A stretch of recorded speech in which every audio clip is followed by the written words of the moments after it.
Hi, my name is Attorney Walter Rudolph Hnot III. I'm with Disability Resolution PA. Okay, let's go ahead and get right to the question. It's question 46 of the top 50 ALJ trick questions. All right, here we go. Did you receive any accommodations while working at your last job? This is a trick question.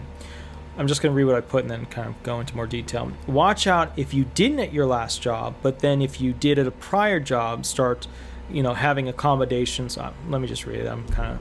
Watch out if you didn't at your last job, but then talk about accommodations like more time to do things, lifting less weight, not taking out the garbage.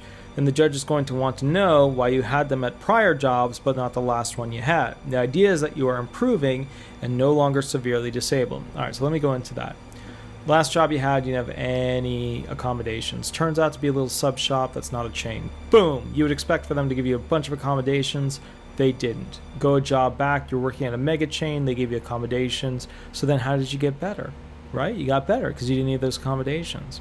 You start getting into the, okay, why did one job give you accommodations? Why did another job not give you accommodations?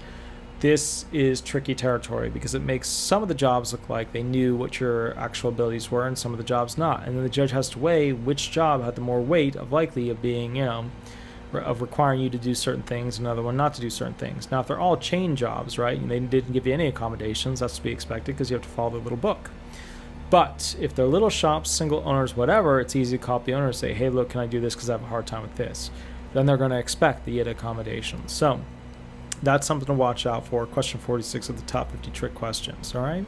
Now, if you have any questions and want the most up-to-date information, give me a call or shoot me an email. Also, on the 9th of April, which is Thursday, 2020, and every Thursday thereafter at 8 p.m., I will be running questions with people who call this phone. I will be on YouTube Live. You call this phone, 407-279-1754.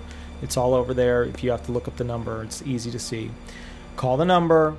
Whoever calls in and I pick up, I'll be running questions with you live on YouTube. All right, we'll run them, we'll have fun, we'll go from there. All right, I'll catch you a little bit later. Now we'll be going on to question 47. Thank you so much. Bye-bye.